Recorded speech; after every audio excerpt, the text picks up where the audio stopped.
if you are on the live stream, thank you for being here. I am working on getting to the 9:10 or the 11:10 if you're on the East Coast.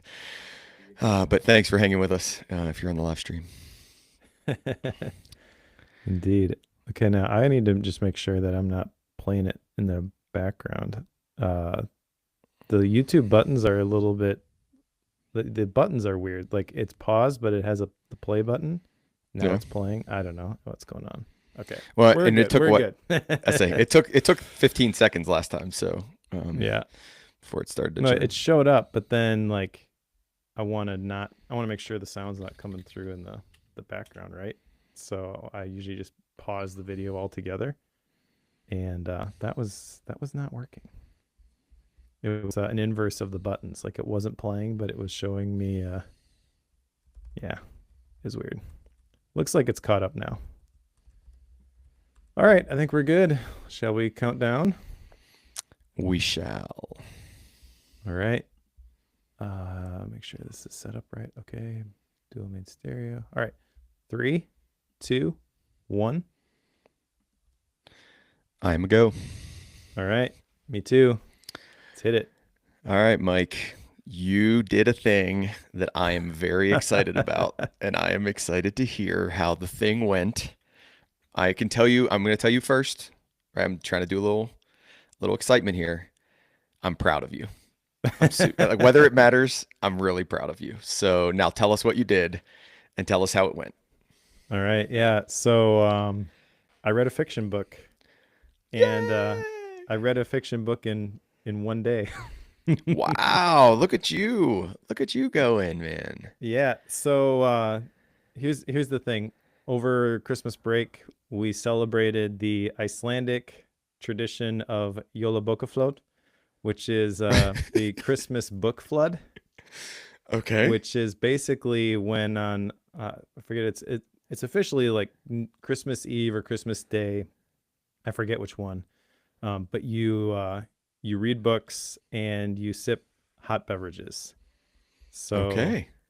we decided we were going to do that on December 30th when we were up in Door County. We joined it with National Bacon Day. Nice. So we read books, we drank hot beverages, and we ate lots of bacon, and it was amazing. That is amazing. Now, the question I have for you is I just put in the chat, did I spell Yola Book Afloat right? I'm gonna say I didn't, and I didn't go to the internet first before I posted Yola Book Afloat in the thing. Yeah, So for anybody I don't who's even think I pronounce it right. there you go. That's how I spelled it. Do you see it on the stream? Yola Book Afloat, which I know that's I not have right. no idea. No idea. We'll roll with that. We'll roll with that. We'll Okay. just call it the Christmas book flood. There you go. But yeah, I read Ready Player One Okay. and enjoyed it. It was a little bit weird. I like the 80s nostalgia. There were Okay. definitely points in it where I was like, this isn't just a good story. This is absolutely ridiculous. Okay, And what part? What part? I'm intrigued. I mean, specifically, I don't want to have any spoilers for people who have read it, but like Do your best. the scheme to at the end, I'll just Oh say yeah, that. okay. That's valid. Yeah, that's valid. That was like, okay, whatever. I understand the narrative you're trying to tell here, but yeah, the whole thing is far-fetched, but that's like super far-fetched. I don't know. It was still a good story. I still enjoyed it. I can tell you that I have ordered, I think probably 3 or 4 other fiction books at this point, Yeah. and I am currently reading another one. So after I finished Ready Player One, I read the book that we'll cover in the main show as my gap book. Okay. Which was not like a productivity type book, technically a nonfiction book, but very much more of a narrative. Finished that one and am now on Red Rising, which I'm like chapter 8, I think. And so far, that one I'm enjoying more than Ready Player One. Really? Okay. Okay. So I mean, I've read both of those. I love the nostalgic 80s stuff in the in Ready Player One, but the story itself is kind of I don't know. Yeah, see, I was a big fan of Ready Player One. I can tell you exactly what I was doing when I was reading it and listening to it because I was doing both at the same time. And yeah, I thought it was a great book. Have you watched the movie? I have not. No. Okay, so as with most things, the book is way better than the movie. I That's mean, what I've heard. it's just the way it is. So if you watch the movie, prepare to be maybe even more disappointed than you already are. Uh, Hmm. one of the major questions I have for you is what was like what was enjoyable about a fiction book, and what did you not like about the fiction book Hmm. compared to nonfiction? Sure. So I enjoyed just reading and not having to take notes. Okay. That was kind of nice. Yeah, I don't know. Like I uh I actually like reading nonfiction books though. So I don't know. Like there's the whole story element that you get that is missing from a lot of nonfiction books.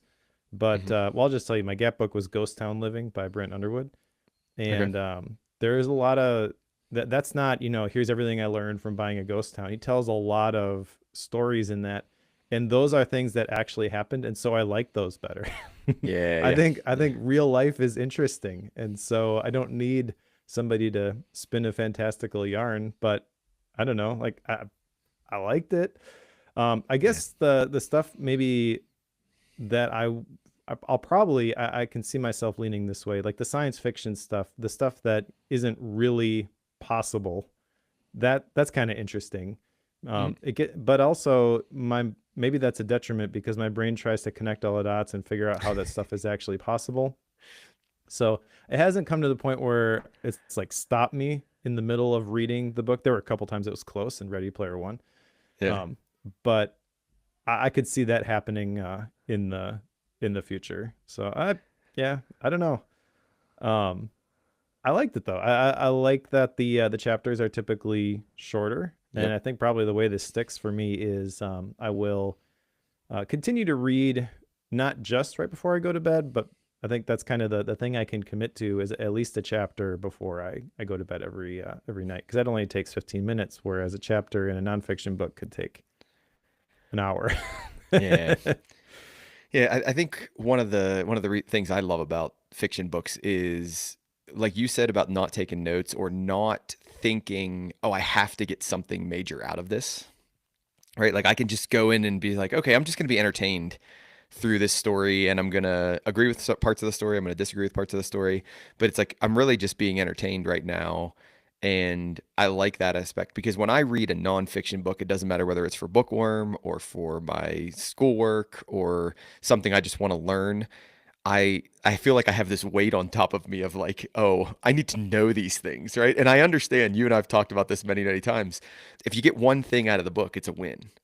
So more than that is great. Like, but I feel like I should get something out of every chapter, and I feel like I should get something out of every section. And Mm, it's like I put like an unrealistic expectation on nonfiction books when really, a lot of it can just go by the wayside, and I need to pick out those yep. one, two, three, four, five things that actually matter. So I like that about fiction books. So you were going with what was next? What was the next one you bought? Red Rising Oh is yeah. what I'm reading currently, Okay. and Can I tell you my perspective on Red Rising? Are you interested? sure. Okay. Don't ruin it for me. Chapter I 8, I won't. like Oh it so no, far. no, no. Okay. So I liked it. I only read the first book because it's a what three, four. I forget how many there are When in I looked that. on Amazon, there were like 6 of them now. Yeah. Okay. So I never made it into the multiples of those, and it wasn't because I thought the first one was so bad that I didn't want to read any other ones. I made that choice of like how much time do I have and what's worth my time, and I determined that at this point in my life, the Red Rising series wasn't worth my time. So I paused on Okay. those, but I did enjoy the first one. I thought the first one was pretty good. I have also purchased. They came yesterday. Uh, Ready Player 2. Okay. The ending of Ready Player 1 is built for a sequel. Yep. And I kind of expect to be let down by that, but Yeah. I gotta know. Yeah. When and everything I haven't read Ready Player 2, but everything I've heard about it is yeah, be ready to be let down by that. Yeah. But again, like the thing I loved about Ready Player One was the 80s nostalgia stuff. Yeah. So I feel like if that continues, I'm probably good. Yeah. It was really like fun to hear about the things and it was like, oh yeah, I had that as a kid or Yep, like we used that or it was right. that was a good time. The other one that came is Dungeon Crawler Carl, which I've heard about, but I know nothing about. It's basically like the premise of the book, to my understanding, is that someone gets put into like a role playing game in real life, and they got to battle through dungeons and mythical creatures and stuff like that. Sort of like a reality game show, which How I think that sounds kind of kind yeah, of how old is interesting. that book? How I have long? no idea. No Because idea. that Oh, sounds really it's a big book. It's bigger than Ready Player One. So yeah. yeah, that one sounds interesting. That might get added to my running slash nonfiction list. Or sorry, running slash fiction list. Yeah. Well, that's cool. I'm happy that you read a fiction book for me or for you or whatever for Well, whatever reason it you actually was read it was for you. It was you on the last episode, you can it. Hmm. hear me just resigning myself to the fact like, okay, I'm going to read a fiction book, and you told me to read Ready Player One, and I enjoyed it. Read it in a day. Hmm. um, so yeah, you can take credit for this. Yeah. Yeah, my the one I'm working through right now, the fiction book I'm working through right now is the fifth or sixth Harry Potter book. Okay. So I want to get I've done the first three or four of them a bunch of times and then I get tired. So I stop doing it. Like I need to like change up the stories or else I get, kind of bored. So I'm trying to make it through the last whatever four of them. So Nice. that's my fiction book right now. Well, very cool. Thanks for doing that. Thanks for reporting out on it. It's cool to hear. It's cool to hear you discuss your nonfiction life. Yep, I'm a fiction reader now. Never And thought this day would come, but it's Corey's fault. it is my fault. And I'm gonna go look up Dungeon Crawler Carl because that actually sounds really cool. Is it old? Did I ask you that? To be honest, I have no idea. Okay. I mean, I know there's a bunch of books in this series, so probably, Okay. but I heard about it from someone who was on the Focus podcast, actually, Okay. Tom Gibson, and we get to the part where we're talk about what we're reading, and he mentioned that book, and I thought it was interesting. It sounded interesting when he mentioned it.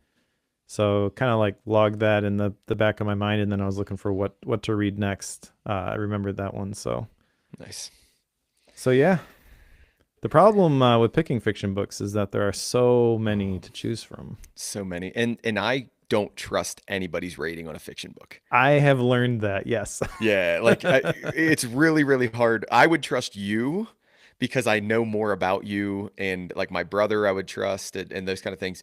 But like just the rando person online, man, you can't trust that. I've even gotten so the incomparable Jason Snell, they'll read like a ton of fiction books every year and they'll put out their list and they'll have these episodes about them. But I can't even trust them. Like I've read a couple of the ones that they've recommended and been like, no, that just isn't for me. I don't like it. I don't like the style of it. I don't like the writing. I don't like the storyline. So I've Same. gotten burned there. Yeah, me Yeah. too. All righty. Well, you ready to talk about a book? Let's do it. All right, Mike, welcome back. It's a new year. We have turned the calendar page to 26, or you have posted your big New Year 2026 calendar on the wall over your right shoulder. I can see it back there. Yeah, I'm sure that it's already being populated with many, many things for the year, but we are back it and is indeed, including the thing that you have an action item for, which is craft and commerce. So are you coming? okay. I talked to Katie about it. I just want everybody to know. Okay, I want everybody to know as I meander around Mike's very direct question, and I don't give him an answer. I talked to Katie about it because the action item and the follow-up item was to talk to Katie about craft and commerce. Here's the way this conversation went, Mike. I said, Katie, there's this thing called craft and commerce. I think it'd be really, really cool to go to it. It's in Idaho. It'd be really, really cool to go. What do you think about this? And she said, when is it? So I told her when it was, and we had a little thing, and she goes, we need to talk about that later. Let's look at some other things and let's figure out our summer. And that's as far as we made it. But what I'll tell you is I planted the seed for craft and commerce. Right. The realistic thing is I think the only way this is going to happen, the only way you're going to find me at craft and commerce is if I can make it into like a little mini road trip where the people's come with me. So the family comes with me and has a good time in Boise, and I don't know if that's going to happen. But what I'll tell you is you have thoroughly piqued my interest. I want to come, and now it's logistics. Now I'm figuring out how do I get there? You know, Yep. what does it look like? All of those things. So thank you for pushing. I very much appreciate that. And I'll tell you that we have made progress, but not as much progress as you have wanted me to make. Yeah. Well, I mean, I Boise is not a big city, so I think it probably is fairly family friendly. But Mhm. also, I also don't know that there's things I would be like, oh yeah, tell your family to go hang out here while you go to Yeah. the conference. Like that's probably not Uh, happening. That's the biggest challenge of it is I've got a conference in May, right? Craft and Commerce would be in June, and then our July is insane. So it's like, do we want to sign up for that next thing? I would say at this point, just so I can set your expectations appropriately and I don't upset you later on down the road, there's probably a pretty low chance that I'm going to Craft and Commerce this year. Okay, fine. Yeah, sorry. It's going to be one of those things that we'll revisit it, but I'm going to say it's probably not the highest chance this year. All right, all right. I know, but I will live through you in your spirit. I love their website though, because it says like, "Will you broadcast this online?" And they're like, "No, no, we want this to be an in-person conference. Come." Like, and I'm like, I love your honesty. I love the Yep. way you dedicate and commit to that. So, all right, I may as Yeah, well go with my. Oh, sorry, Mike, I cut you. it's a fantastic conference. Yeah. All right, so I may as well go with my second follow-up item. I was supposed to read Bandersnatch, and I did not do that. It is still on my list to read, and the reason why I didn't was because I've told you about this before. I'm doing this mini seminary thing, and I realized after our last recording how much I needed to read for the spring semester. I essentially have like an additional book a week. So in addition to what we do for Bookworm and what I do for class, I have an additional book a week for like the month of January, maybe like into like mid-February. And I was like, well, Bandersnatch is out the window, but it's still on the list. My hope is that it gets there. I'd really like to do it, but it got assumed by Athanasius's on the Incarnation. That's what took that over. Bandersnatch sounds more fun. It does. It sounds way more fun, and so Athanasius's book was much very similar to like Meditations by Marcus Aurelius, where it's like these little writings that they group together and then try to like form headings around. And Mm. I don't resonate with that style of writing. So yeah, I don't at all. All right. Well, I actually bought Bandersnatch, Okay. and it came shrink wrapped with 2 copies. So I have 2 copies of Bandersnatch. Any reason why? Like you just randomly got a second copy? No. Well, I bought it via Amazon, but not from Amazon proper. Like they have people who sell through Yeah. Amazon. It's the only way that I could find the book. And yeah, when it showed up, I double checked the order. I ordered one book, but it came shrink wrapped with 2 copies. So it must just have been something from the place that actually shipped it. I thought, should I send this back? And I'm like, well, they're gonna have to pay for the shipping Uh-huh, to get it uh-huh, back. uh-huh. I really don't want to have a 2 weeks of back and forth figuring out what happened here. So I'm gonna gift one to Gift it. somebody. Like I was thinking the same thing. Like after you've read enough of it to know it's not terrible, gift it to somebody and Yeah. yeah, Yep. give it to So them. we will spread the Bandersnatch news.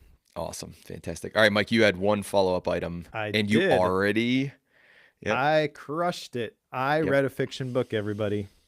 And we talked at length about this in the pro show, so I won't repeat it all here. Um, but yeah, I read it. I read it in one day. I enjoyed it, and I am reading another fiction book. So Corey has turned me into a fiction reader. Oh, hold on. I mean, we probably should go that far. But what I will say is he didn't yell at me. So my biggest worry was that Mike was going to come back here and he's going to yell at me and he's going to be like, "Hey, that fiction book you recommended was terrible, and I'm never reading another fiction book again." But he didn't do that. I did not. I He half bought enjoyed it. several other fiction books to read instead, and I'm currently reading a second one. So Fantastic. I am a reader, reading fiction. Therefore, Corey has turned me into a fiction reader. Yeah, there you go. I mean, like we're making progress here, everybody. We're making progress here. All right. Speaking of progress, Oh, let's. Okay. one other thing we should mention here in the follow up section, because it doesn't really fit with the book, but we got some feedback about Oh the yeah. book rating system, so we Yes. should we should address this quickly. I will say that this email that we got was very detailed, Mhm. and I completely agree with the approach and appreciate the intention that went into this. I'm kind of curious what you think about this. So I loved it. Now, I won't tell you that I think we should adopt every aspect of it. And just so you know, we're going to talk about this in more detail after Mike and I have had a little bit more time to talk on the backside, kind of, figuring out what we want to do. I'm not going to say we're going to adopt every aspect of it, but I think this makes a ton of sense. Like Yeah, the, so the let's general the general premise is basically we're too loosey goosey with the rating system and that we need to be more structured with the rating system, which the answer is absolutely. You're absolutely Well, right. okay, so let's just walk through this quick. There's ten questions that they Okay, propose.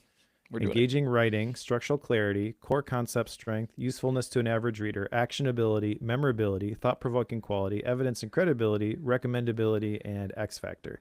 And then basically the conversion to the 5-star ratings was if you got 0 to 1 yeses, it's 1 star, 2 to 3 yeses, it's 2 stars, 4 to 6, it's yeses, it's 3 stars, 7 to 8, 4 stars, 9 to 10, 5 stars. So I appreciate that approach.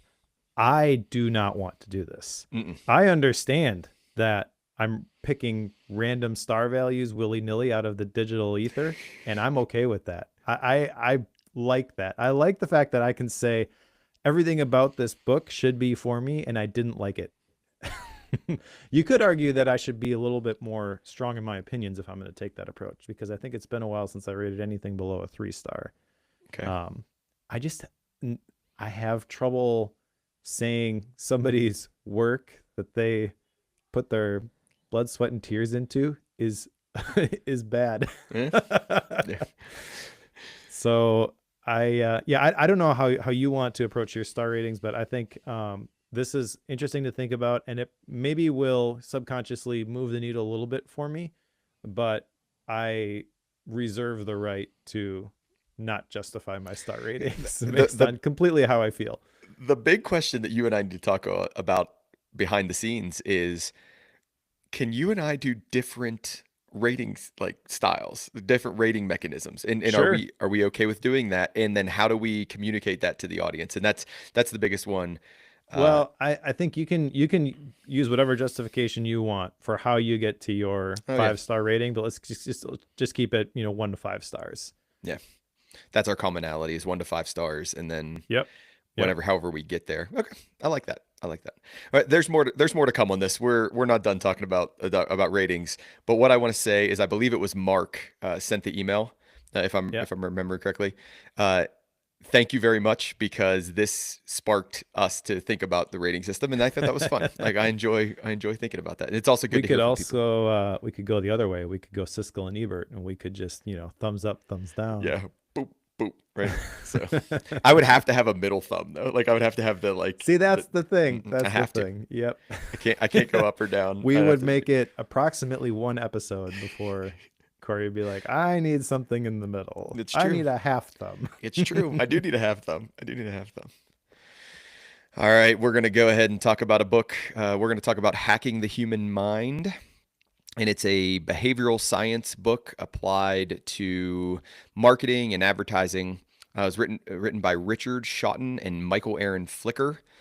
The book is, 200 pages. I don't know about you, Mike, but I thought it was a pretty quick read, pretty easy read. The way the book breaks down is it breaks into 16 chapters with an introduction and a conclusion. The chapters are actually structured in a way that there is like a brand or a uh, like a context, and I think they're all brands if I'm remembering correct. Like the Got Milk one isn't really a brand, but it's milk in general. It's the idea of milk. So there are these 16 brands, and then they talk about these behavioral concepts that are within those, or these behavioral science concepts that are within those. So you can think about just in general, there's about two behavioral science concepts. There might be three in a couple of the chapters. I didn't write all those down.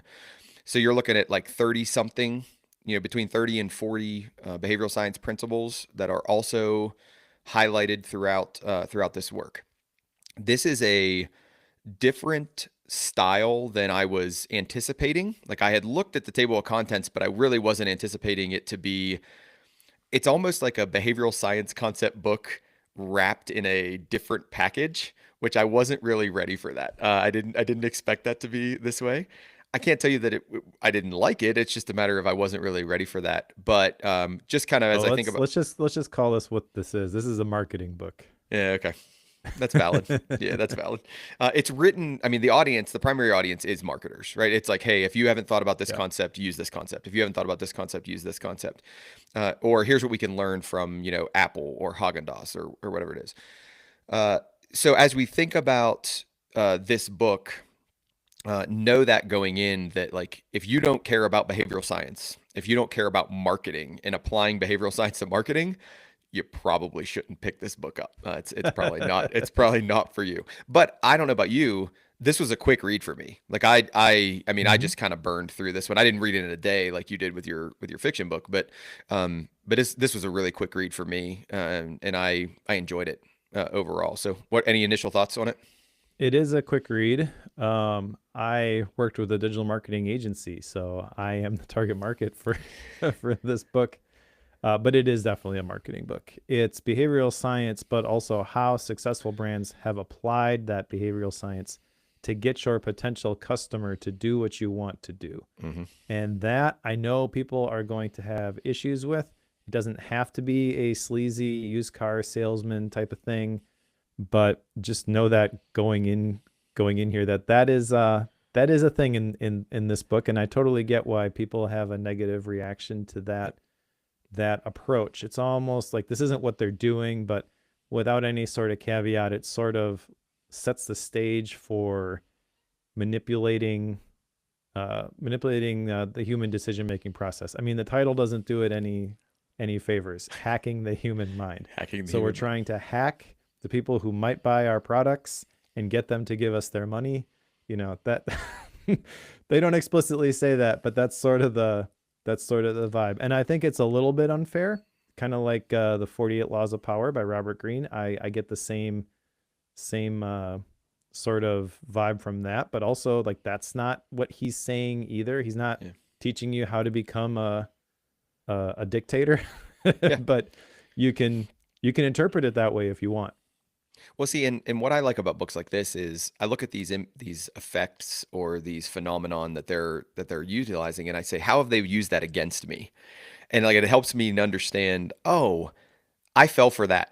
Like I fell for that. And it makes me like smarter as I move into the next phase of whatever it is. But then it also can be useful in other ways too. Like there are things that I want to market to people, not because I want to manipulate or take advantage of them, but because I think it's good and I want them to know and I want them to have that information. So yes, like if you come from it as a truly like marketers are evil and they're gonna ruin the world, sure. Like yes, like there are some people that are evil and they're gonna ruin the world. But then there's a whole other side of that picture as well that are, how do I not get taken advantage of, and then how do I apply this in the right ways? So, all right, without further ado, let's move to the introduction. The All right. introduction is about five guys. Okay, and what I'm going to do is as I introduce the chapters, I will tell you who the context of it is, and then I'll give you a highlight on what the effects were. So as we work through the chapters, we'll see what the different effects are. They do not, just so as you listen, they do not follow like a rhyme or a reason, other than just like here it is, cool story, effect. Cool story effect, right? Like, so there is no like, don't look for a longer thread or any kind of thread other than behavioral science applied to marketing. So Five Guys, essentially, Five Guys is a burger and fries chain. Started on the East Coast. Now has, I don't know, I forget the number of locations that they state in the book, but it's in the tens of Lots. thousands, I think.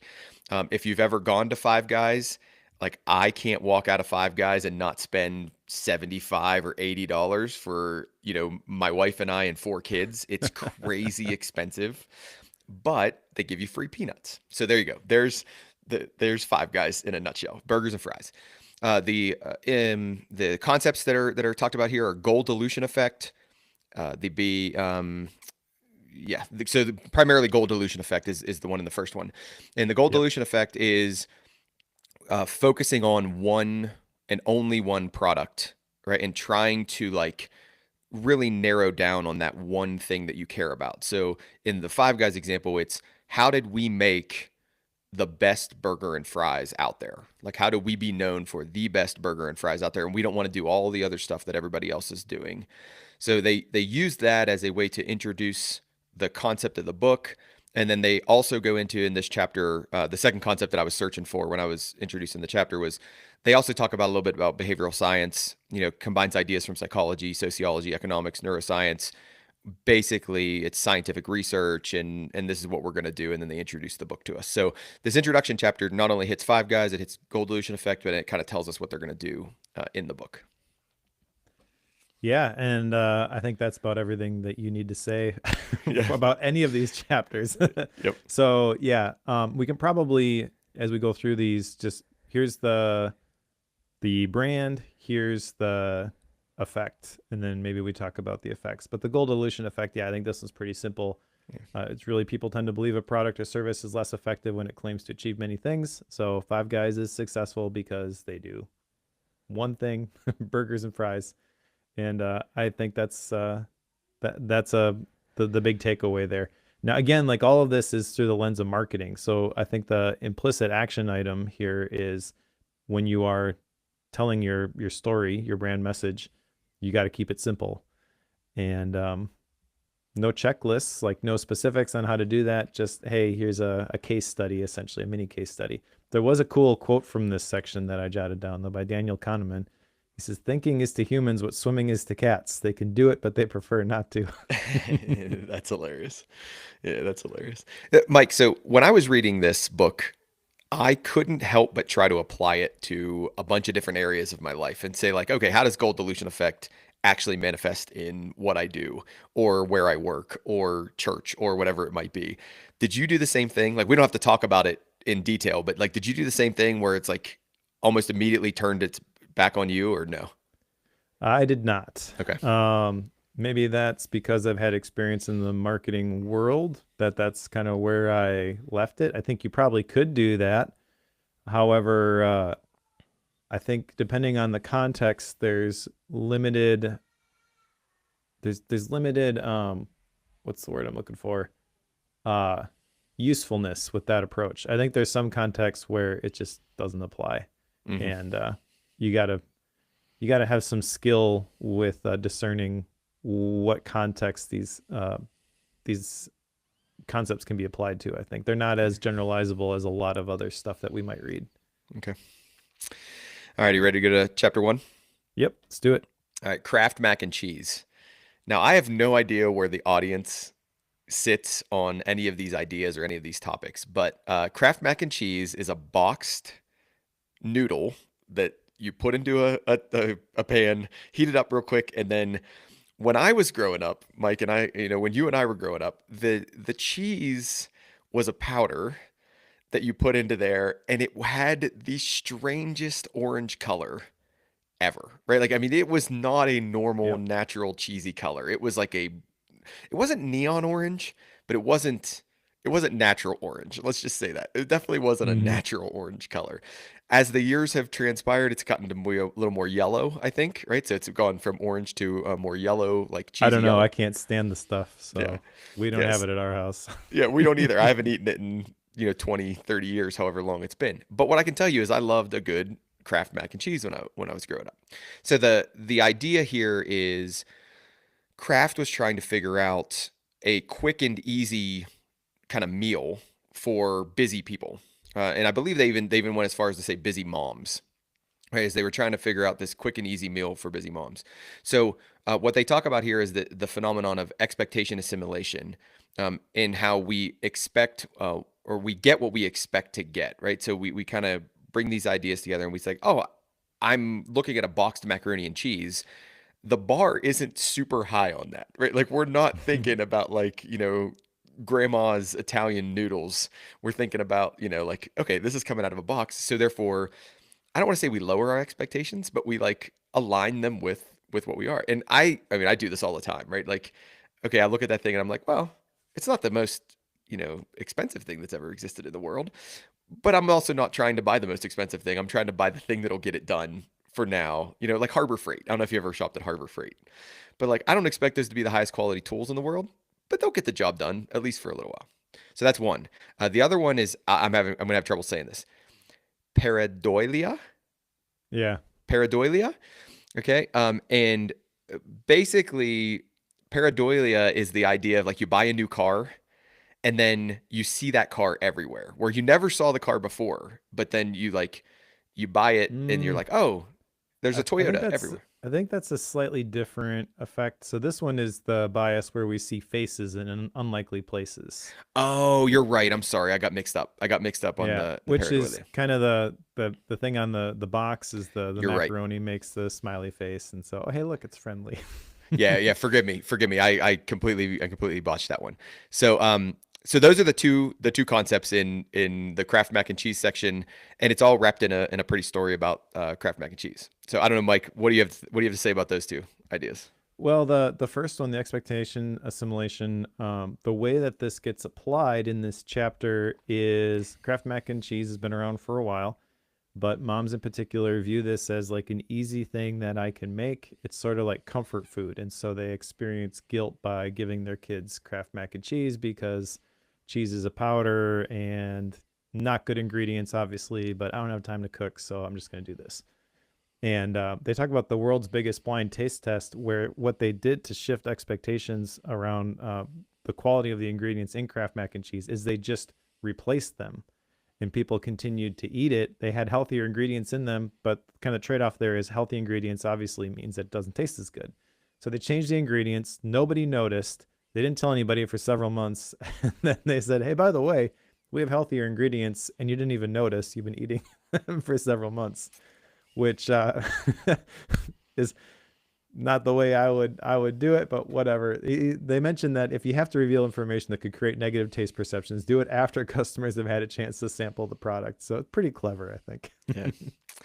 Yep, I agree. I don't think I buy into the pareidolia.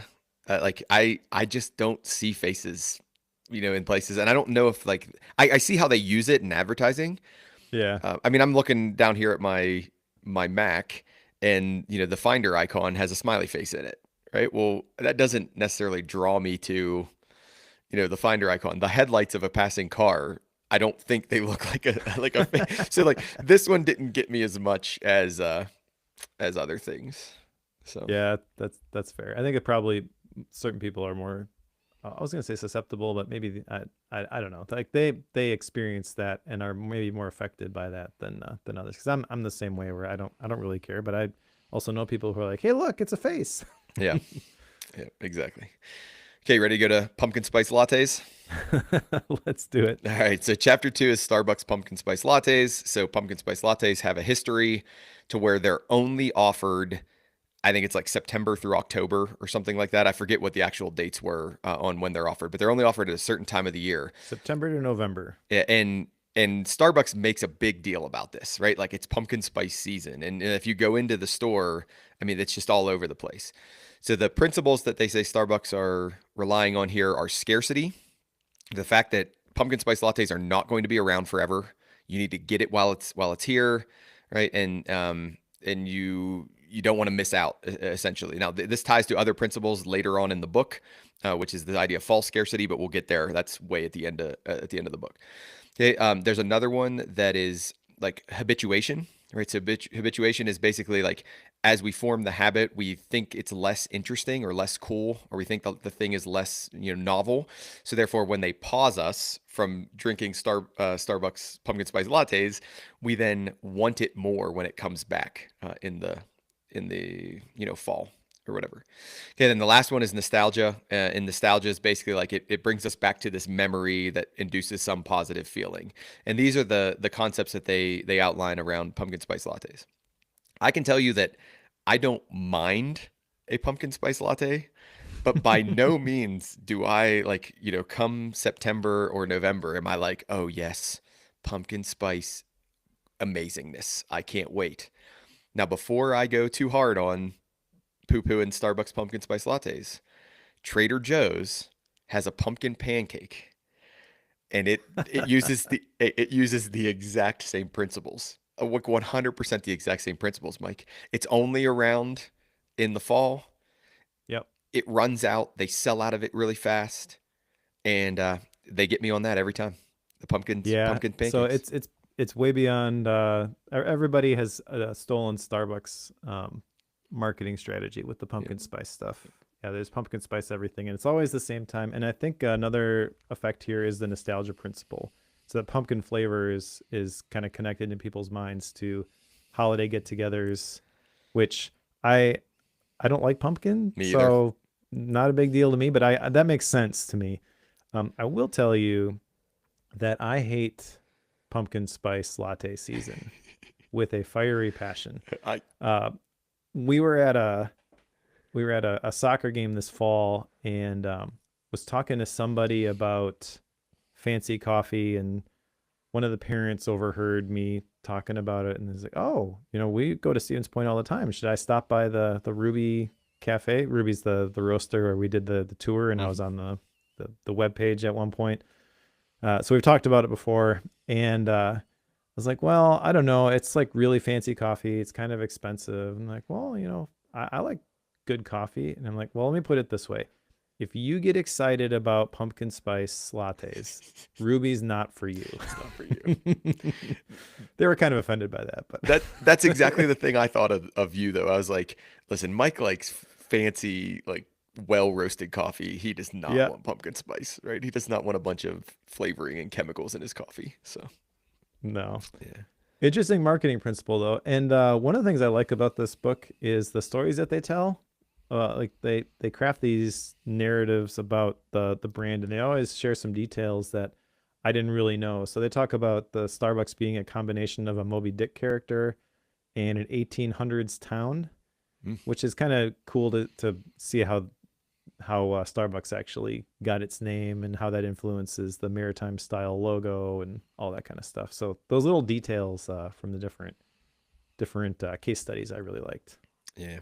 You and I read these books so differently, right? Because you pull out the details from the case studies, and I'm more just like grabbing like fact about phenomenon. Sure. It's so cool to see how differently you and I read these books.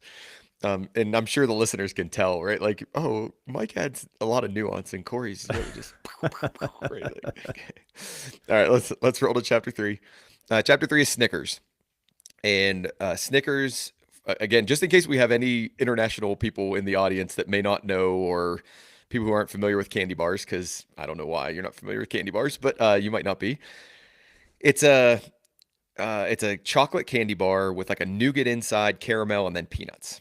And the idea is that Snickers candy bars make you less hungry, right? So the slogan that around Snickers is "Hungry, why wait?" Right? So it's like, oh, okay, you're hungry. Grab our candy bar, and you won't be hungry. And then it talks about in the story, it talks about the fact that they went to a marketing campaign that like shows these people, and they're like completely cranky or mad or angry or whatever it is, and then Snickers why wait, they get a candy bar, and they turn into a nice like normal human being again. And like that was one Yeah. of the routines that they had. And I mean they're still doing this, right? Like these are still the marketing campaign for Snickers. So the principles here that they're going to hit on is the intention to action gap, and the fact that we often have the intention to do something, but then do we ever make it to action? So that's the like why wait point of this. It also ties into the trigger moment where it's like, oh, there's this key idea or this key thing that helps you turn into concrete action. Okay. And we could tie this into, if we had time or if we wanted to take the time, we could tie this into BJ Fogg's work or like a bunch of other things, right? In terms of how we do this. But we create these cues, yada yada yada, all that stuff. Then there's also a thing called the vampire effect, right? Where basically you make jokes that are unrelated to the brand, and then that can actually backfire on you, and they can pull you away from the thing that you actually wanted to show them. And they would tie this also in with incongruity. I think they gave a good example of the vampire effect and incongruity, but for the life of me, I don't remember what that example was. I just remember thinking, "Oh, the vampire effect. I've experienced that before." And I agree. It pulls you completely out of it. Yeah, I can't remember what the example was there. But the vampire effect just sounds weird. Yeah, it does. It does. um, the intention to action gap, that's the big principle that I liked from this, where we often fail to take action despite our intention to do so. And that's kind of at the heart of the "you're not you when you're hungry" ads, because we know we should eat something, we don't eat something. And so kind of the brilliance of those ads is that it's going to instantly fix things when you have a Snickers bar. I will say that is that I understand the effectiveness of their current advertising. However, the best Snickers ad of all time does not fit into this category. Okay. I put a link in the show notes, but there was this ad from, I don't even know how long ago, where there's people dressed up as Vikings and they're like at a gas station getting food, as they fill up their car with gas, and someone has a Snickers. He's got like a toga and a like leaf crown on his head. Snickers is like, "Sound the feasting horn," and then the Viking in the background is like, "Arr!" And then as he brings the horn down, he knocks the Snickers bar out of the guy's hand onto the ground. It's like, "The feast is ruined." I I love I can't that tell you ad I've so ever seen much. that. I can't tell you I've ever seen that. So good, so good. Laugh every time I see it. Yeah. But yeah, again, like the thing I like about this chapter has nothing to do with the principles. It's really about how Snickers was started Yeah. by Frank and Ethel Mars in 1930 and named after their favorite racehorse that had recently passed away. It's really Details that wild, I isn't it? never would have, heard anywhere else. Yeah. Yeah. Yeah, it's really wild. Okay, I'm ready to move on from Snickers. All right, let's do it. All right, so chapter 4 is Apple. They hit on Apple back in the iPod days. So they go back to the iPod, and it's 1,000 songs in your pocket. And that was the message that Apple came out with, because at the time there were still compact discs and there were these other players that had really bad storage, but Apple came out and said, hey, we're going to put a thousand songs in your pocket. And the principle here is called concreteness, and this idea that we recall concrete things. So when people thought of the iPod, they thought of songs in their pocket. Yeah, uh, so did you ever have a non-Apple branded MP3 player I prior to did. the iPod coming out? Okay, so Yeah. this probably was effective for you. I was kind Oh of yeah. curious if this makes sense to people who never grew up with the Zunes or whatever. Yeah, Whatever. that's what I had. Is I had a Zune of one point, and then you got the iPod, and you just realized how much better it was. Like, it was just Yep. unbelievably better than the other technologies that were out there. So then the next principle that'll come in is this, what they call a fluent device. Okay, and it describes a fictitious character or characters created by the brand to use as the primary vehicle across a campaign. So this would be like the Geico Gecko, right, or Tony the Tiger, or something like that. Now, I don't remember how they connected Apple with the Fluent device. Do you remember how they did it? Was it the people dancing Yeah, around it with the? was right. It was just like the outline of the Yeah, people with the white earbuds dangling from their ears, but you couldn't see their faces. It was just like the illustrations. I hated that marketing campaign. I did Like, too. oh, like hated it. I was like, oh, these are so terrible. I can't stand this. But like, I like other ones. Like, so this idea of the Fluent device actually makes sense. Is when you see that character, you're like, oh, it's going to be an ad for whatever it might be. And then the last principle that they'll talk about here is the idea of optimal newness. That basically we're trying to figure out like what is the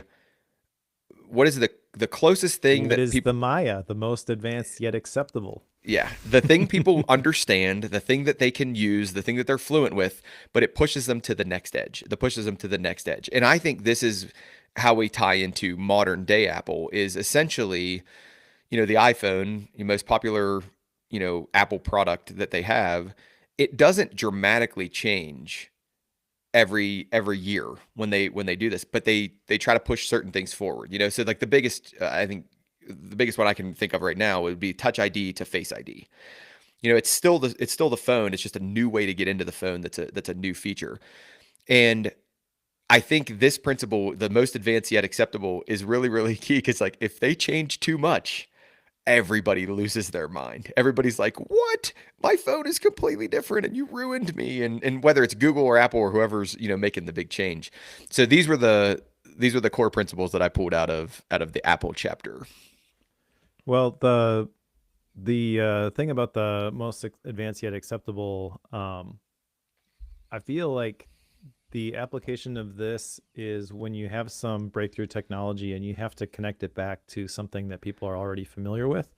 I wouldn't I wouldn't use a feature for that. I think it really fits like new technology categories.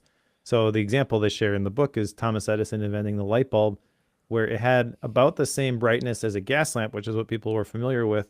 So because people had these gas lamps with these shades, they had shades on the electric lights. It wasn't necessary, but it just helped connect the dots for people's brains. I feel like that's kind of what's missing in a lot of ways with AI right now. Is there are some early adopters who are like, yeah, I'm going to jump in and figure all this stuff out, and they like it because it's new and shiny. But most people are like, I have no context, no reference point for any of this, and so I'm wary of it. And again, like this is the thing with the book. It's really, if you're a marketer and you have something that's new, you got to figure out a way to tie it back. The right thing at the wrong time is the wrong thing. Case Yep. in point, within the Apple example here, the Newton, which was like a Palm Pilot or precursor to the iPad, which actually was pretty technologically impressive, the way it recognized your handwriting and all that stuff. But people had no context for it. And Apple's like, here's this thing. And they're like, I don't want this thing. Yeah. they that people would want it now. The tablets are a thing now, but back then they couldn't connect the dots. They couldn't see how it would actually, benefit their lives. And that's the challenge as a marketer, as a brand trying to get your message out there. Yeah. All right, let's go to chapter 5, Amazon Prime or Costco or Sam's Club or anybody that actually has you tie into this kind of subscription model. So in this situation, they're talking about Amazon Prime and the fact that you pay this fee upfront, right? So you've paid this membership fee or whatever you want to call it, and now the core principle that they bring in is, oh, sorry, I should talk about Amazon Prime first. So Amazon Prime gets you free shipping, faster delivery, yada yada yada. There's all these benefits. It gets you Prime Video. It gets you something with Kindle. I don't remember what it is. It gets you music, but it's a very terrible form of Amazon Music. So like there's all these things that you buy into, and a lot of places have this. But the core principle that they bring out here is the sunk cost fallacy. It's like, oh, well, I should buy from Amazon because I've already paid the membership fee. And, so therefore I've already sunk some money into this. And therefore, is it the best price? Doesn't matter. I should buy from there because I've already paid the membership fee. The second principle that they'll bring out in this one is called charm pricing, which is basically where you like end the price in like a 9. So instead of it being $135, it's $134.99. So I don't know, Mike. It's I think it's been a while since you've bought a house, but like if you look at houses, they'll do this a lot with real estate where, oh, we want to sell our house for $500,000. So what do we list it at? We listed at 499,999 because then it doesn't, the searching mechanism, and it seems like a smaller number, even though it's really just $1 off of 500,000. So these are the two core principles that they bring out in the Amazon Prime. I don't really have a lot to say on this one. I don't know if you do or not, but I'm ready to roll. All right. Yeah, the charm pricing is interesting, although I'm not sure. I've heard some statistic that actually the numbers that end in sevens are the most effective.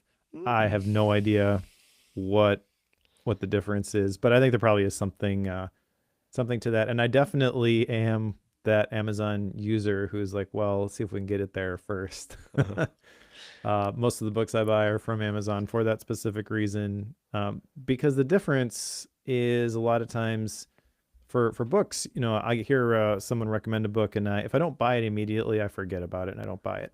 So I've just developed this habit that Mhm. if someone I respect recommends a book, I'm going to buy it on the spot, and then at that point, I want minimal friction involved in the process. So getting it anywhere else is just not even an option because it's way more of a pain. Yep. And they do a good job. I feel like their latest thing is when you're looking at stuff, you know, do you want to bundle this with your upcoming delivery? Like, oh, that's I could just squeeze this in before it leaves. Yep. Okay.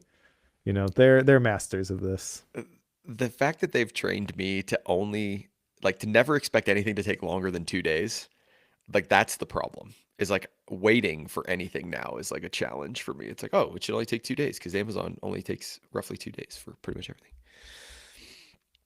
All right. Now this was the first. Chapter 6 is the first brand that I was completely unaware of. I don't know if you knew of this brand, Mike, but I did not. It's Aperol, Aperol, A P I E don't R. drink, so this isn't for me. Yeah, no, I had no idea, right? It's it basically is a an alcohol or a liquor brand, right? That was they wanted to increase its dominance in the market, I guess, if you will. So the principles behind this were social proof. Basically, what they wanted to do is they wanted to show this drink, and if I'm remembering, Mike, correct me if I'm wrong. This was like the orange. It's like super orange, isn't it? Yeah, that's the distinctive color, Yeah. which they say creates social proof when you see this all Yeah. over the place. And they had a special glass for it. So it's like if you saw people with the special glass with this orange drink in it, everybody knew like that's what it was. And then the other principle, so that's the social proof principle. And then the other one was averted gaze, right? That the way I have it defined is if the purchase or use of the product is invisible, you need to make it more visible. So you need to get people to like avert their gaze and see this thing. So like there are tricks to getting people to do that, and these two ideas kind of come together: is how do we get people to look at our thing, and then how do we make them feel like they're missing out because they're not doing it, or that, oh, this is cool because so and so is doing it, and you see this all over the place, with a bunch of different products. Feeding the FOMO.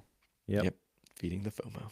Yeah, like I said, I don't drink, so I'm not familiar with this product at all. So this was the one that I cared the least about. Yeah, like I read it and it was just like, okay, whatever, right? Like social proof, averted Yeah. gaze, and we're good. Okay, Haagen-Dazs. So chapter 7 is Haagen-Dazs, and this one might have caught me the most off guard, and like got me because I had never even thought about the fact that you would just make up a foreign brand just to make your product sound cooler. This, yeah, I don't like that they included this one. I mean, if your goal is to talk about marketing in a way that does not make all marketers seem like sleazy people who all they care about is making a buck, you should not include a case study on someone who just picks a random country and picks a word Yeah, in order to manipulate people to buy something that they wouldn't have bought otherwise. Like this is so I can't think of another word besides sleazy. Like okay, okay, so deceitful. I don't know. Like if you're from Denmark, go ahead, like use the term, but don't just choose Denmark as the country of origin because it's the only country that saved the Jews during World War II. yep, No. yep. Yep. I mean, so Haagen-Dazs, just so everybody's aware, it's an ice cream brand. They've been around for a very, very long time. They were trying to become more popular, so they picked a country. They made up some words, and they said, "We are Haagen-Dazs, right? We are the premium luxury ice cream brand Haagen-Dazs." So the idea is the core principle around this is foreign branding. Like, what do? We want to seem different than we are, so we put a foreign name to it, right? Like in Okay, like I guess I would never think to do this Well, see, ever. that's the thing is like I don't think that's the big takeaway. That's the case study that they chose, Yeah. which is weird to me. But the larger point is that language acts as a lens for how we Hmm. interpret things. So if you are from that country, lean into it. Yeah, go for it. That's cool. I liked they share the Japanese um, definition of Atari means to hit the target. Like that's cool, and Hmm. I like that as someone who grew up in the 80s and was fascinated by the Atari. I feel like I can make that connection there. But when the whole basis for what they're talking about in the chapter is someone who literally just pulled some words out of the air to make it seem like they were from this place. Ugh. Yeah. Yeah. And they go as far as to say, your job as a marketer is to pick the language that creates the most positive interpretation. And what I'll tell you is like, I Your agree with, job as a marketer is to tell the truth and create a value proposition that your ideal customer is willing to trade for.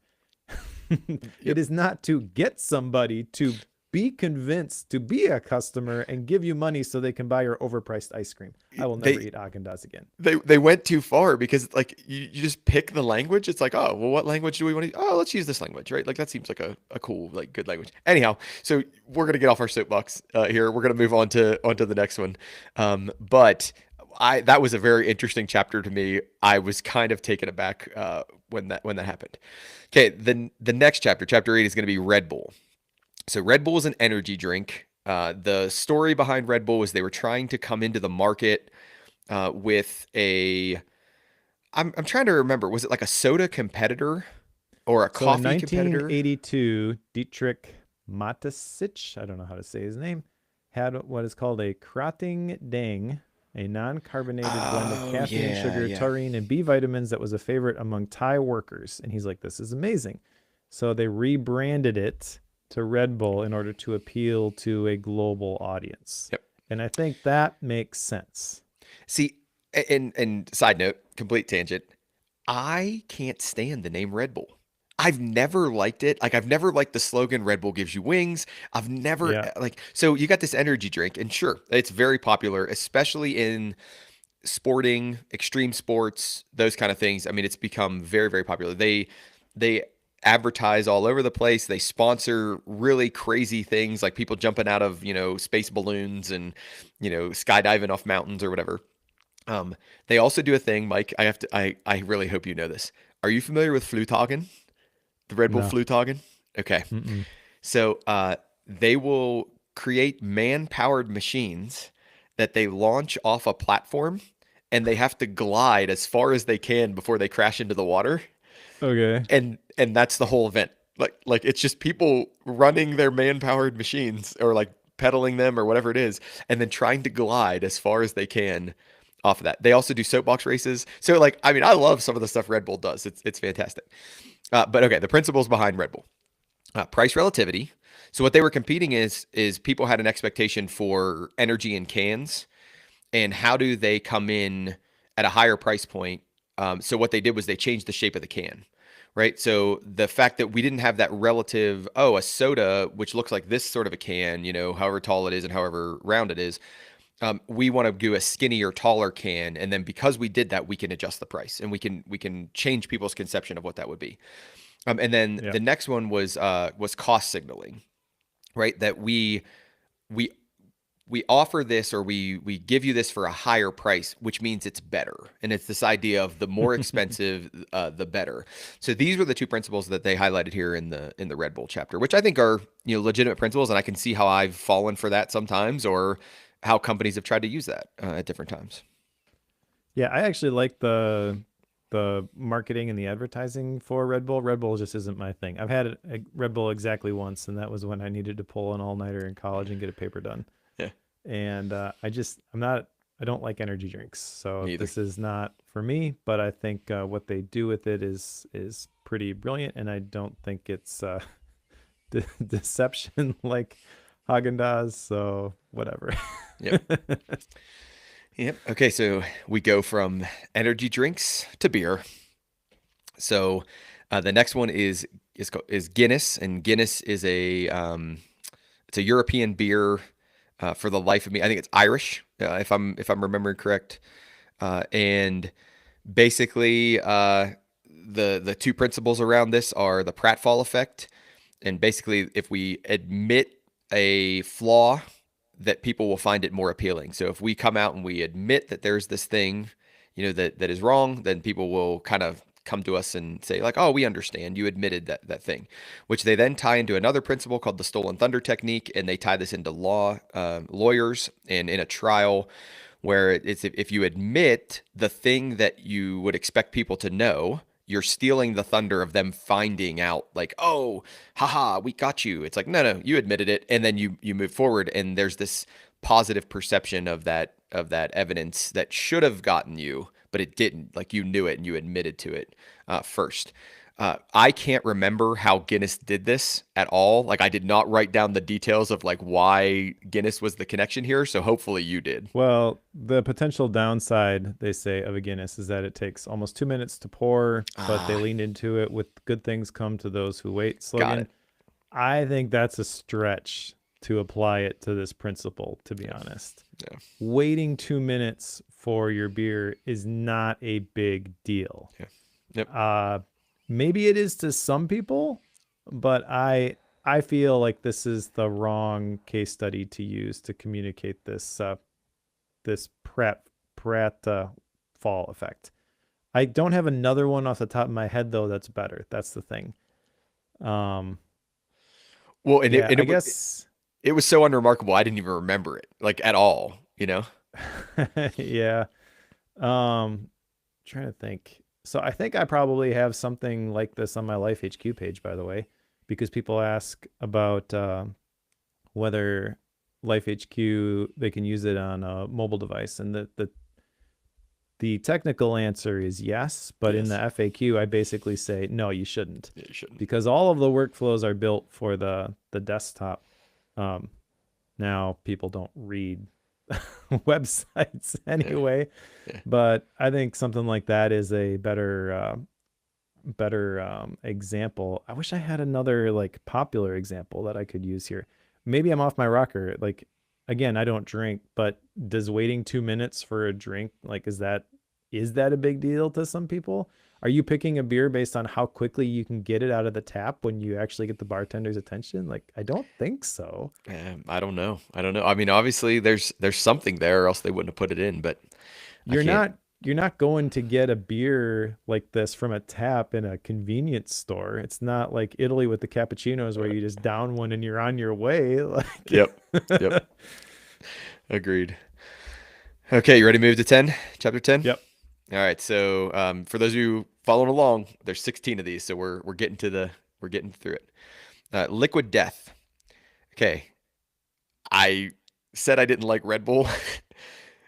I loathe, and I have always loathed the brand name Liquid Death. Drives me batty. I don't like their art on the cans. I don't like the name of their product. I don't like it is. And for those of you who have no idea what I'm talking about when I say Liquid Death, it's water. it is just water. It's Yeah. water in a can, right? Like so they sell water in a can. They call it Liquid Death. There's a Yep. whole backstory about why they called it what that was. They wanted to be more edgy, they wanted to do all this stuff.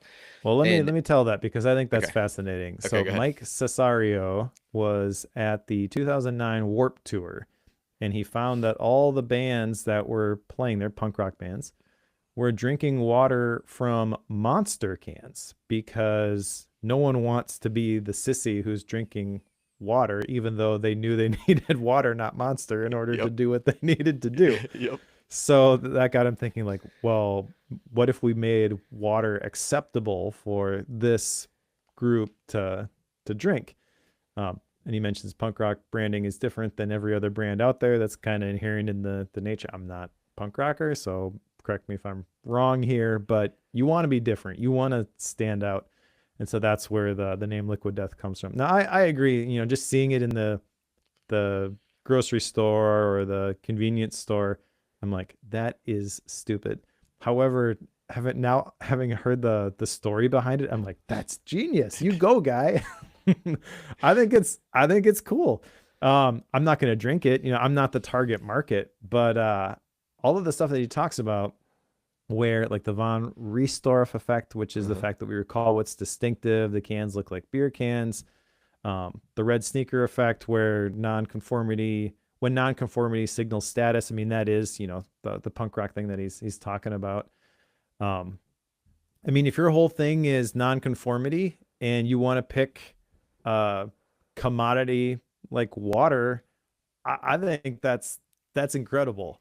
Could you pick a more boring product I, to try to take that approach with? yes. I mean, it's brilliant. I kind of surprised that it worked as well as it did, but I mean, yeah, I think it's a cool case study at least. Yeah.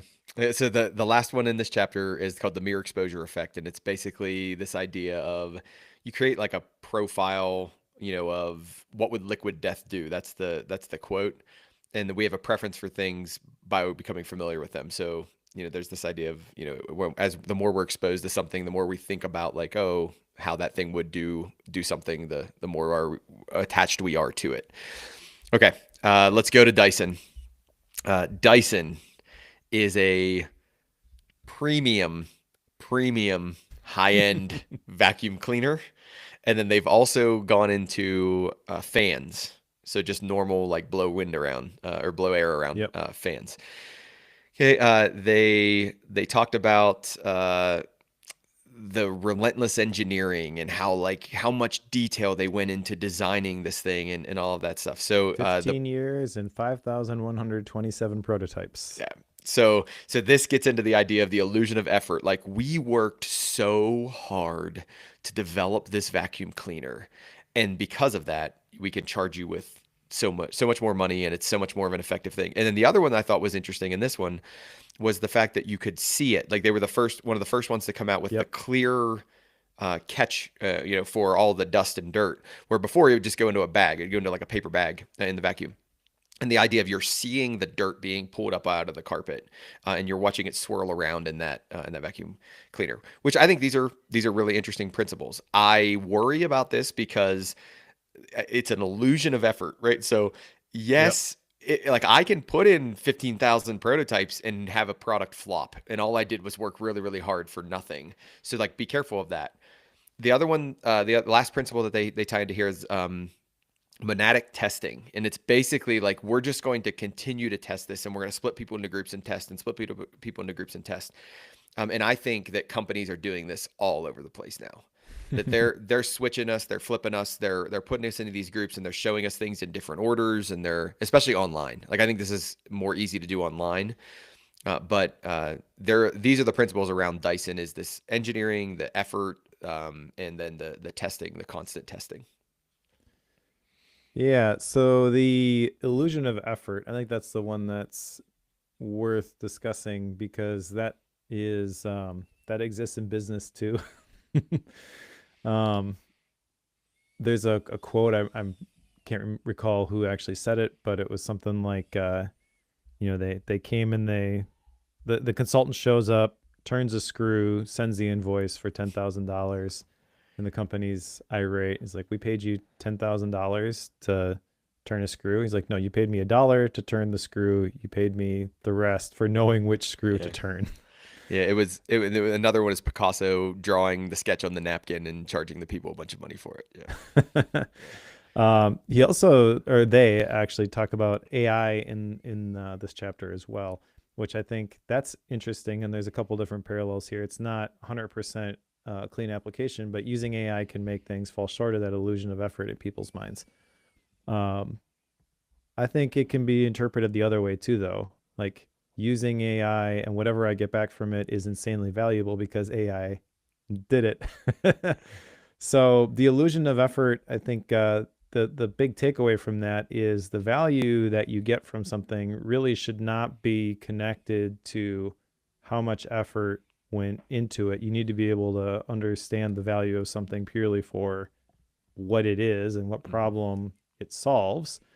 But bringing AI into it kind of adds another dimension because that's the hot tool that people are going to try to use to solve every problem that they can under the sun. And yeah, I think still early days with AI, obviously, but um, it's interesting. You know, I think that there's a lot to there's a lot of value that can be created by someone who knows how to use AI in a specific way, and there are certain things that AI cannot replicate. Hmm. Um, and so the big thing there is going to be identifying what is actually valuable with these technological tools that we have access to. And again, that kind of loosely ties back to the illusion of effort, but not real cleanly. That's where my mind went though, and how it got my wheels turning. Yeah, nice. Nice. All right, so chapter 12, we're going to go to Facebook. And Oh, goody. I feel like you can't talk about Facebook without talking about them manipulating you. Maybe that's just my bias, but we quickly get into the dopamine idea and kind of where Facebook started and how it evolved. And then the big flip in the whole system was the like button. And as soon as the Yep. like button entered the thing, now we get this dopamine system. It's like I post something and how many likes do I get? And do I get likes from the right people? And I'm waiting for the first principle they call out here is the uncertain rewards. We're motivated to behave in a particular way when we're not sure what the reward is. And this ties into a concept, and I can't remember, I think you and I read it. I can't remember if you and I read it or not, but did we read a Michael Easter book about the gambling and the casinos and how the slot machines do uncertain rewards? And that's We read a why Michael Easter book, but I can't remember which one it was. I'm almost positive it was in that book. But basically, he talks about the fact that that's how slot machines work. Is this uncertain reward thing keeps you pulling the handle, keeps you pulling the handle. Is at any given time I might hit big, at any given time I might go viral, whatever it is. So then they talk about a regret lottery. I thought the regret lottery was really, really interesting. That it's Yeah. basically you only get a prize if you meet certain criteria, like making a purchase or liking and sharing or whatever it is. And you don't want to miss out on that. So you don't want to have regret that you could have won. Oh, but you didn't do the things that made it possible for you to win. And then the last principle that they would call it is here is make it easy. That basically we need to make all of these systems to have the least effort possible for us to continue on. And I believe the example on this one was continuous scroll. The idea that we could just keep flicking that thumb up, keep flicking that thumb up, and it would just keep feeding things and just keep feeding things to us on social media. I, I, I never am a fan of Facebook. Like I just didn't like the whole premise of this chapter. I get a negative kind of connotation anytime Facebook comes Yep. up, even though I think we can learn a lot from them. I just think it's a struggle for me. Yep. This is a Nikki chapter. Yeah. um, I yeah. So the creation of the like button, that's the really significant event that happened here.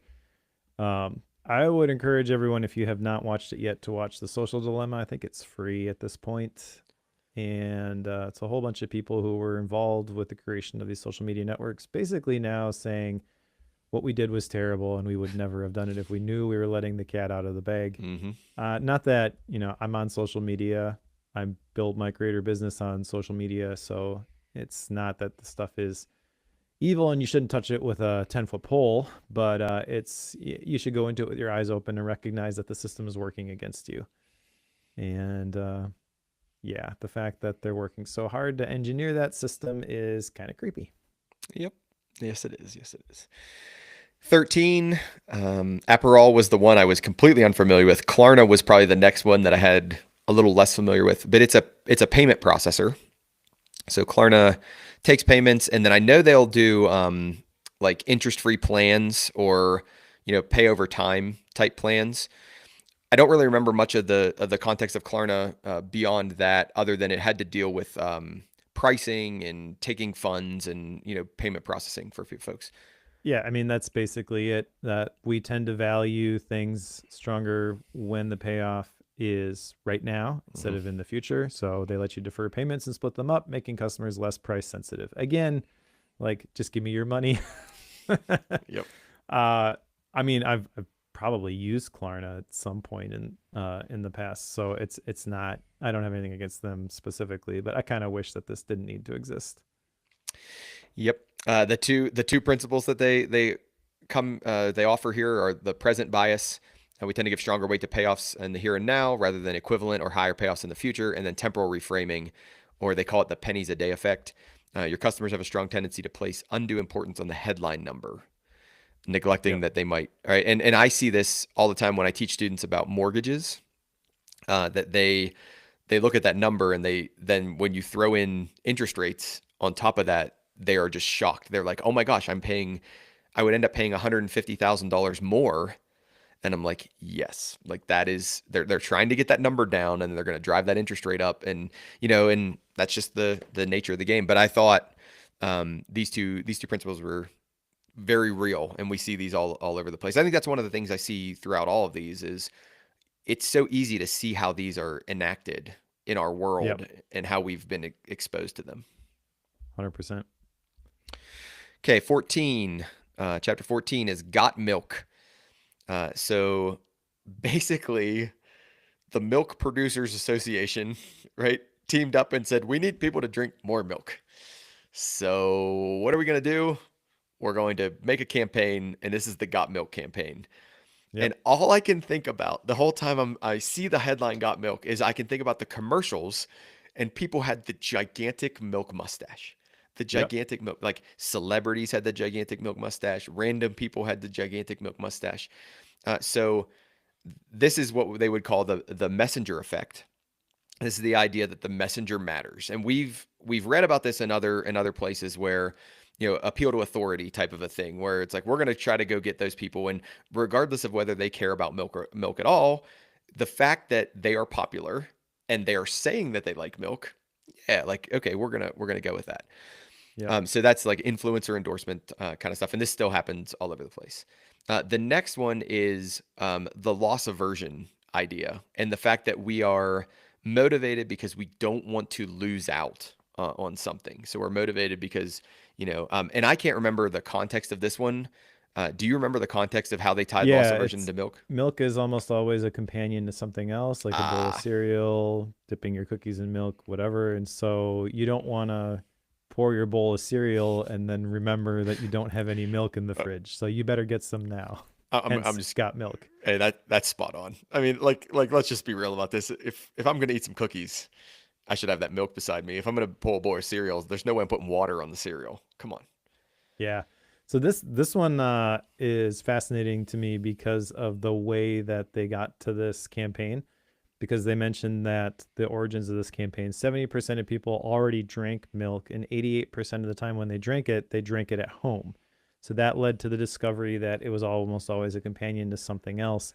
And so they couldn't just, here's all of the values of drink or all the benefits that you get when you drink milk. So you should really drink more. It was, they anchored it to things that they were already doing. Yep. And then, like, you should make sure that you always have some in the fridge. And then they combined that with the messenger effect into a Yeah. very effective campaign. But I think this is brilliant because they had to really kind of get to a place that wasn't obvious in order to create all that messaging. Yeah. I agree. All right, so now we go to Kentucky Fried Chicken. So that is a very popular, Mike, would you call it a fast food chain? I think it's a fast food Oh chain. yeah. Yeah. Mm-hmm. So it's a very popular fast food chicken chain out here in the United States, anyhow. And it pressure fries chicken, right? So that's kind of what it was known for. And there's a couple different ones that they talk about through here is the information gap, and we know there's something to know, but we don't know what it is. Okay, and this tied into like the recipe, Yep. the The 11 Colonel's, herbs and spices. yeah, the Right. Colonel's secret, right? And Bush's baked beans does the same thing, where they're like, the dog knows Bush's baked beans recipe. So then the second concept would be the Zeigarnik effect. There you go. Zeigarnik effect. Yeah, Zeigarnik effect. Okay. Yep. And the fact that the mystery isn't resolved also makes it more memorable. So therefore, we remember this because we won't know that. Like it's locked in the vault somewhere. We're never going to get that. Was this where they tied into the Disney vault? Yes. Or okay, so they tied into the Disney. Oh, that was also price scarcity too. At some point, it's like these are going to go away, which is yeah, because then we get into the idea of scarcity and false scarcity. The fact that we're going to give you this deal, but we can't sell too many of these. And you see this in other places as well, like limit. You can only buy 10 of these. You can only buy 4 of these. Whatever it might be, is this false scarcity. What really they don't care. Like they'll sell you as many as they can, but they just want to Yep. drive, false scarcity. So those were the core ideas in this chapter. Yeah, I like the 11 herbs and spices being a secret, and then some of the narratives that they told with that. So it wasn't that Kentucky Fried Chicken was telling these stories, but people were trying to. There have kind of been these old wives' tales about the 11 herbs and spices are in vials locked in a safe Yep. somewhere, and the recipe only exists in one location, and no one really knows They split it where it like is. this person knows half, this person knows half, kind of a thing. Yeah, Yeah. yeah, they really make it seem like these are national secrets that are being protected Exactly. when really we're making fried chicken, We are making whatever. fried chicken. I'm not a fan of Kentucky Fried Chicken, Nope. so Nope. do with that what you will. Uh, Interesting example because I feel like the 11 herbs and spices being a secret. I like the narrative that's being told with that, but they completely left out the part where they had to change from Kentucky Fried Chicken to KFC because I don't remember why. There was some specific reason why that was a bad thing and a cultural no no. But yeah, we want what we think we can't have, and limit drives demand. That's where they talked about the Disney vault, which always kind of bugged me. I always was like, Me this too. is completely arbitrary. Why are you doing this? And then all of a sudden, oh, the vault is open. You can sign up for Disney Plus. Uh, Yep. Whatever. I mean, I pay for it, so it is what it is. But Yeah. But I agree. I agree. It's like, it's just not genuine. That's the way I want to yep, say it. It's not genuine because it's like the vault really isn't closed. You're just doing this for marketing. But it does. People do it all the time. They're not by no means the only one that does it. yep. Last chapter, chapter 16 is Pringles, and Pringles are a crisp, which is what I learned in this chapter. Is they are not a chip.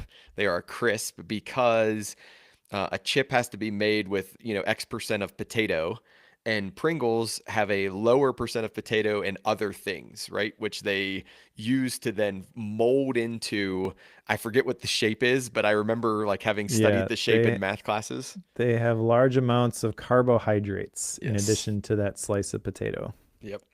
And then there's a special shape to them. That way they stack in the can appropriately and they don't break. And then they come in the tube. So there's a lot of different interesting things about Pringles and how they were developed. The least interesting thing to me was they don't know where the name came from. Isn't that true? It's like it might have been the guy's last name or something. I forget. I forget how it went, but I was like, oh man, I wanted Pringles to have like a really cool name. They Yeah, it do. was Mr. Pringle, but I don't remember why. The thing that it was interesting to me about the name was just the crisps versus the Yeah. chips. Yeah. The biases or the, principles within this are the Keats heuristic suggests that we trust rhyming phrases more than non-rhyming ones. So, Mike, what is the Pringles rhyming phrase? Once you pop, you can't stop. Once you pop, you can't stop, right?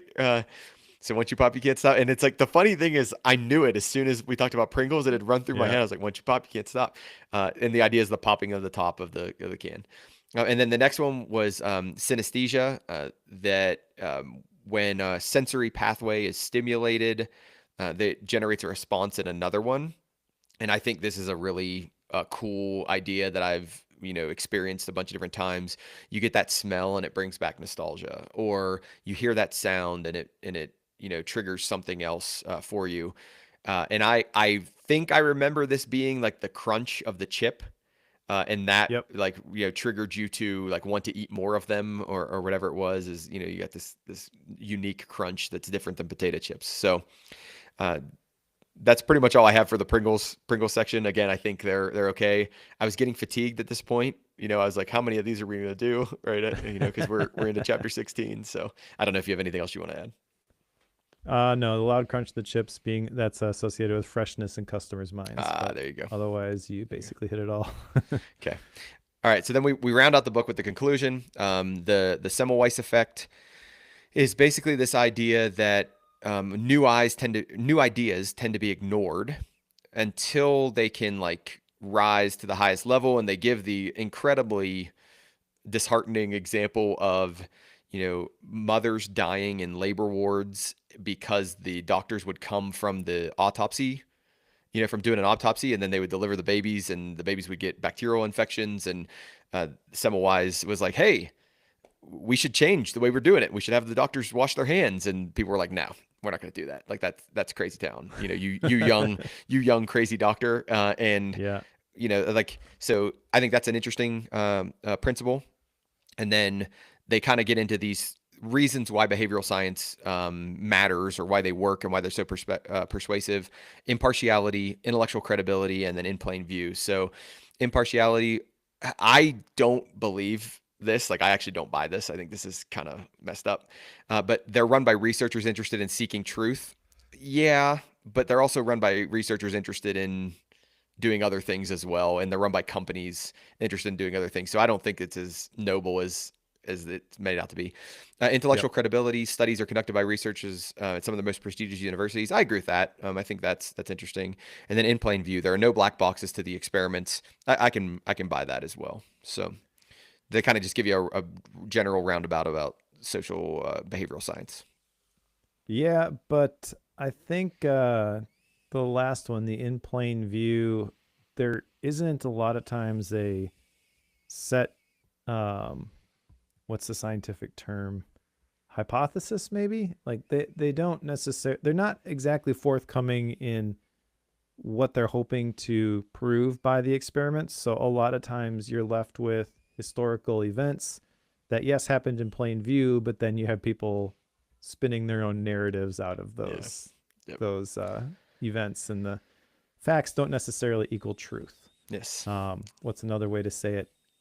Correlation does not equal causation. Does not equal Feel causation. like there was a lot of correlation in this book that they were interpreting as causation, or Mhm. presenting as causation, which I don't know. I guess I just read enough books at this point to know to sniff that stuff out. But Yeah. No, I yeah, think that's not a strong conclusion in my opinion.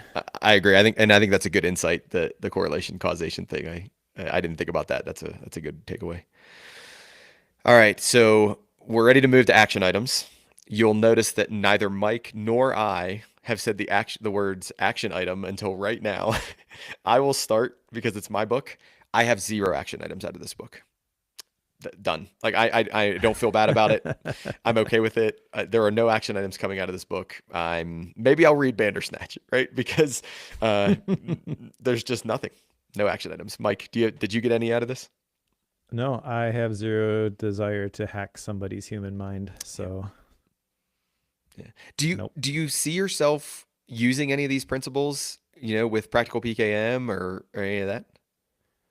I'm sure some of the principles, I think zero of the principles as they are described in this Okay. book. Like I study marketing. I'm fascinated by the concept. I do think that there's ways to do it ethically, and then Yeah. there's ways to just get the sale.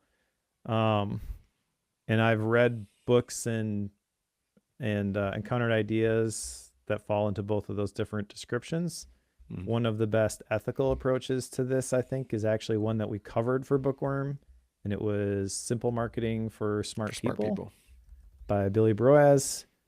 I I'm always trying to develop my copywriting skills, Yeah. but when I do that, I'm trying to just communicate more clearly what problem I'm trying to solve and how I'm trying to solve it. I'm not trying to pull on every emotional lever that I can Yeah. in order to get you to click the button. Yep. Yep. That makes sense. Makes complete sense. All right, let's go to style and rating. We are going to continue with the usual method of style and rating, which is however Mike and I want to determine I the mean, if you rating. want to go down the list, you can. No, Give it I, a I give it a test drive. I do not want to go down the list on this. Okay. Okay. So style. I enjoyed the stories. I thought it was interesting. I can't tell you that I thought any of them were, overly amazing and groundbreaking, and that I'm gonna really remember explicit details of them later on down the road. I thought the style was fine. They they wanted to tell you about these behavioral science principles, and they wrapped it in a package that was more interesting than a textbook. So like that's kind of the vibe I get for the style of this is they wanted to tell you about these 30 something principles, and a way to do that was to, tell you it in a case study format, of here's an example and let's tell you about this principle in the example. Here's an example. Let's tell you about the principle in the example.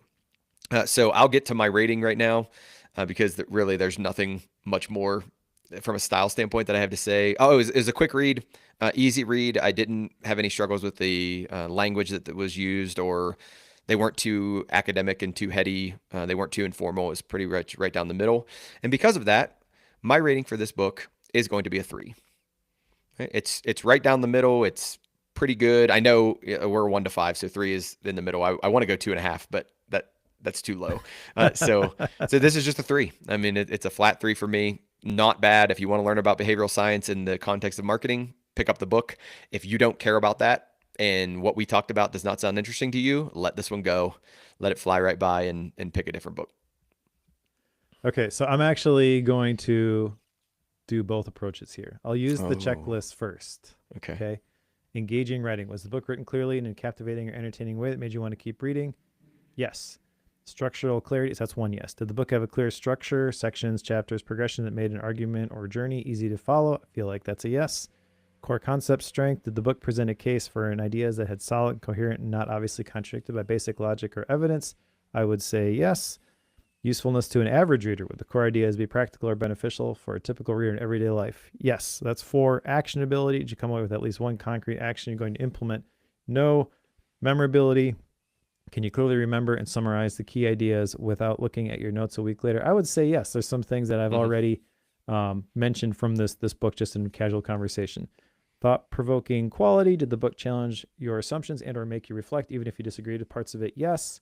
So that's 6. You're at 6. 6 out of 7. Did the author provide credible support, research, case studies, clear reasoning, rather than just opinions and anecdotes? I would say yes. Recommendability. Would you honestly recommend this book to a friend or colleague with similar goals or struggles? Or are there better books you recommend for this one?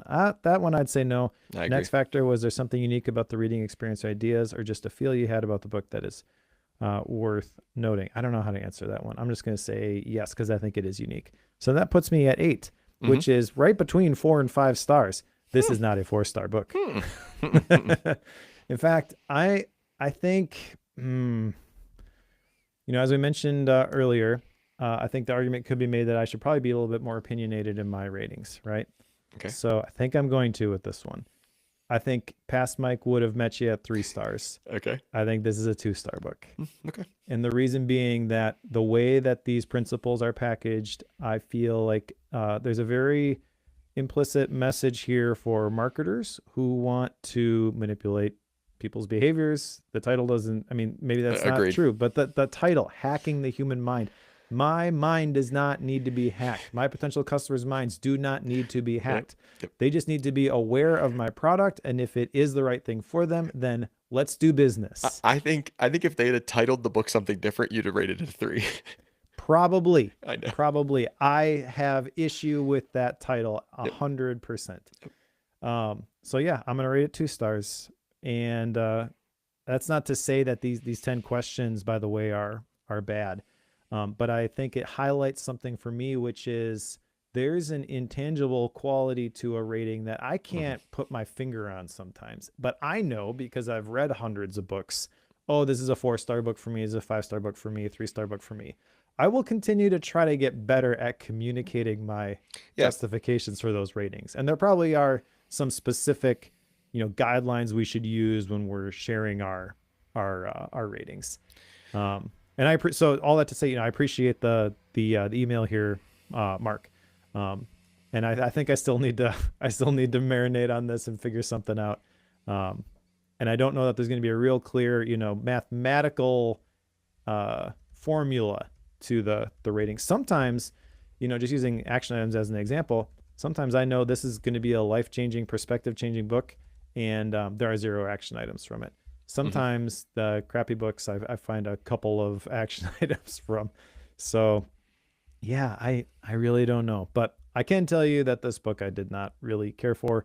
I guess if I was going to recommend a different book, right? What's another book? That Simple Marketing for Smart People is one. Hmm. In terms of uh,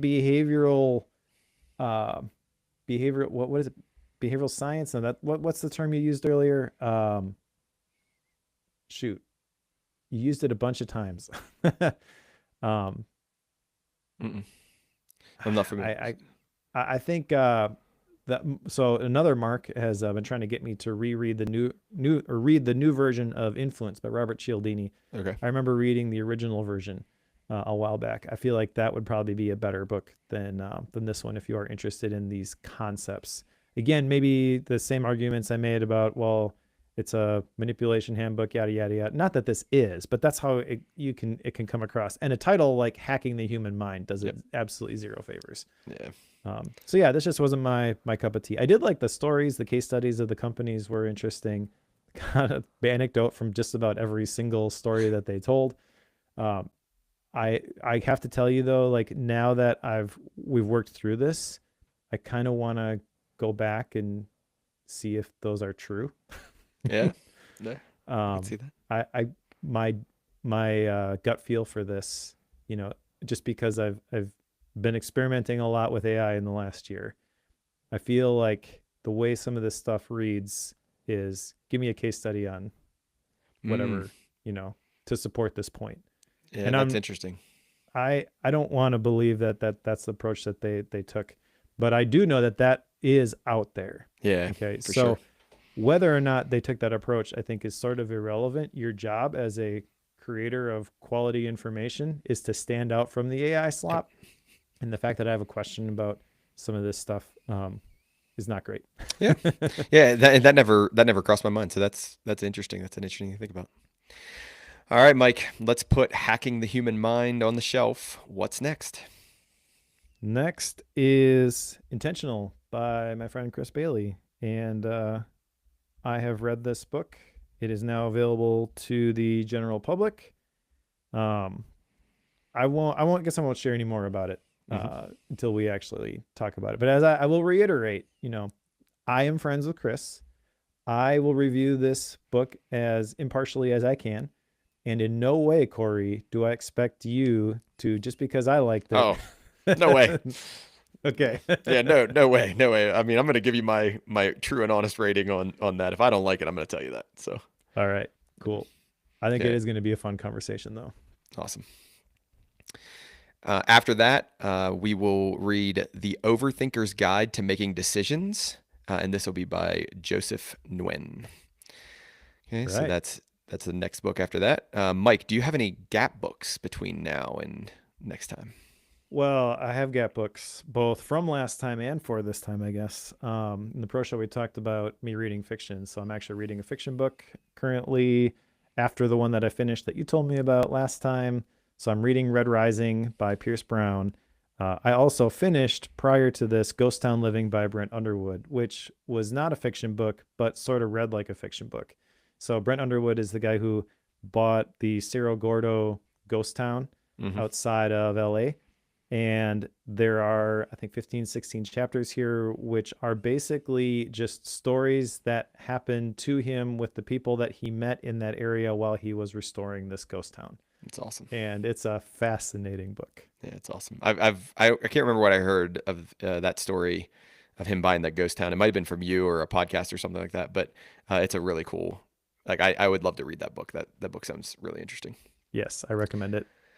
All right, I will be reading not the most exciting book in the world, except it's interesting. It's just not like flashy. It's called Pastoral Theology and the Classical Tradition by Andrew Purves, and it's about pastoral theology. So that'll be my gap book.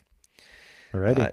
for those of you who are pro members, we want to thank you so much for being a pro member. It really just helps us as we, deal with the cost of the show, and just your support is what helps us more than anything. So, if you guys are interested in becoming a pro member and getting access to the pro show, it'll give you a longer ad-free pro show. It'll give you the bootleg version of the show, which is released right after we record the show. There's a wallpaper there.